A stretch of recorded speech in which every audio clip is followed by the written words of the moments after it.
Madam President, the judges are making decisions around the country right now on voting rights, on civil rights, on LGBT rights, on women's rights, on health care and sentencing, on corporate power.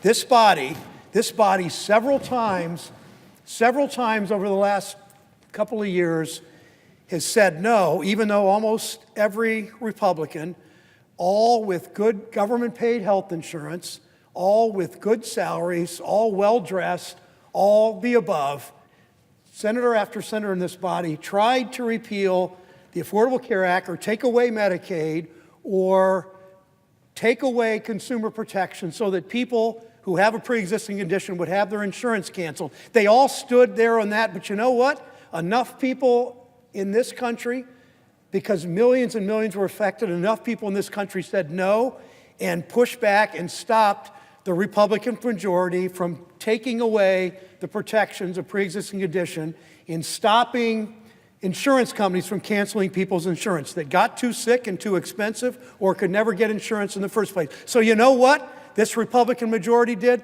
They went through the courts and they have voted for and supported Supreme Court justices and district judges and circuit judges and district judges who have put their thumb on the scales of justice and picked corporations over workers and chosen Wall Street over consumers and chosen insurance companies over sick people.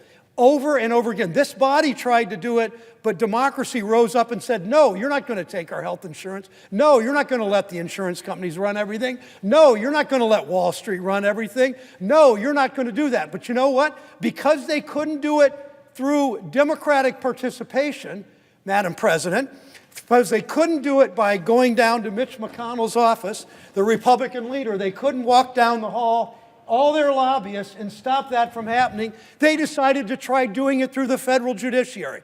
Remember what I said. They put their thumb on the scale of justice. They choose Wall Street over consumers. They choose the insurance companies over sick people. That's what this vote is about. That's what this judge is all about today. This body yesterday confirmed a judge who would limit rights for a generation. These are judges. They're almost all inexperienced. These are lawyers that are in their 30s or early 40s. They're not what we used to do. We used to pick, President Obama used to do this, President Bush often did this, President Bush Sr. used to do this. Pick sort of wise, prudent would be the word that President Bush Sr. would use, wise, prudent lawyers who believed in public service, didn't believe in some far-right agenda where they put their thumb on the scale of justice and hurt workers and hurt consumers. They picked middle-of-the-road, thoughtful, prudent judges that actually believed in civil rights, shocking, that actually believed gay people should have a chance in this country, that actually believed that workers should get a fair shot. But you know, because they have picked judges that put their thumb on the scale of justice, we see the rich are getting richer and the rich getting richer and richer. We see the middle class in New Hampshire and Ohio and Nebraska get squeezed over and over and over again. We see what's happened to this country. We see lobbyists coming down the hall into Senator McConnell's office, the Republican leader, writing tax bills. You know what? You know what that tax law that President Trump wanted, that he signed? You know what it does? It says if a company shuts down in Lordstown, Ohio, which it's done, General Motors, this week, 4,500 people have lost their jobs.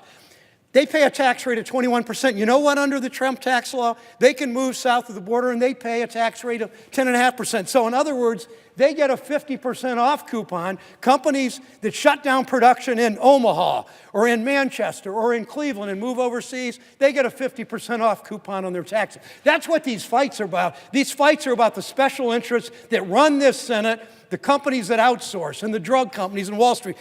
Heck, Madam President, the White House looks like a retreat for Wall Street executives. Madam President, I ask for an additional 5 minutes. Is there objection? Thank you, Madam President. Without objection. Now, this issue today we're about to vote on is about Eric Murphy. It's about confirming a very young, very inexperienced lawyer in Cleveland whose claim to fame is he argued against marriage equality in the landmark Obergefell-Hodges case. It's why Jim Obergefell has spoken out against his nomination. Now, here's what he said. He actually argued marriage equality would be disruptive to our nation. Telling people who love each other they can't marry, that's disruptive to our nation. Who does that harm? Why would it matter a couple in Atlanta, in Decatur, or a couple in Sioux Falls, or a couple in Topeka, or Omaha, or Lincoln, or Manchester, or Laconia, or Cleveland, or Mansfield. Why would it matter? Why would it be disruptive? This gentleman, whom we're about to, and I know every Republican except maybe one courageous one will vote for him, because that's how we do it nowadays. You can't win through the democratic process. You win through the back door in the judiciary. That's what they're going to do. They're going to vote for a man who said it's disruptive to not allow people who love each other to marry. He'll make decisions on the right of LGBT couples. He will, some in this body like to claim they support people regardless of their orientation. He's moved to restrict access to contraceptives for women. We're gonna have women Republicans vote for somebody like that. He's defended big tobacco as if there's any defense for addicting our children to tobacco. We've had huge public health victories, but let's go back. Let's go back on voting rights. Let's go back on supporting public health. Let's go back on equal rights for people. Let's go back on civil rights. Is that what we're going to do today? But maybe most despicable on this day, today, 54 years ago, in Mr. Figure's community, in his state of Alabama, 54 years ago. My wife had visited this bridge 5 times, crossed this bridge since then. 54 years ago, John Lewis, our colleague down the hall, passed just on the other side of the special interest majority leader's office. Down the hall, John Lewis, a young 23-year-old, 25-year-old, I think at that point, got his head beat in by Alabama state troopers. You know why? Because he wanted people to register to vote. He wanted people to have their full rights. Now, that happened 54 years ago today, the day we're going to vote on Mr. Murphy.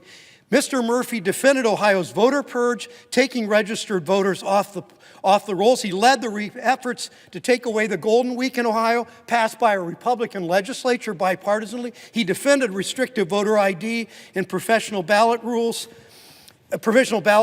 So Connie and I this weekend walked across the Edmund Pettus Bridge. We saw foot soldiers who had been beaten up 54 years ago as they were trying to cross this bridge. We listened to their stories. These men and women were beaten. Many of them were 15, 16, 18, 20 years old. They did that so their children, that they would in the future, and their children would have the right to vote.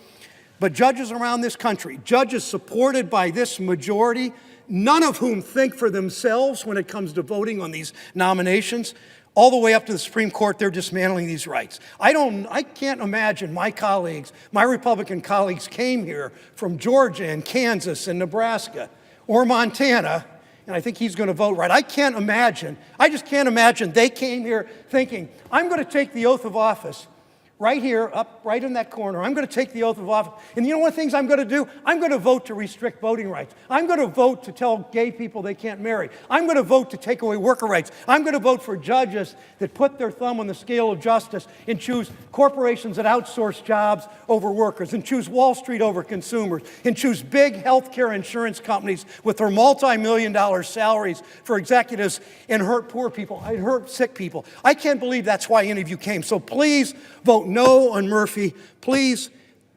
as this 54th anniversary of Selma happens right about this time of day, I think they tried to cross the bridge around noon. 54 years ago today, almost in this moment, I asked my colleagues to vote no.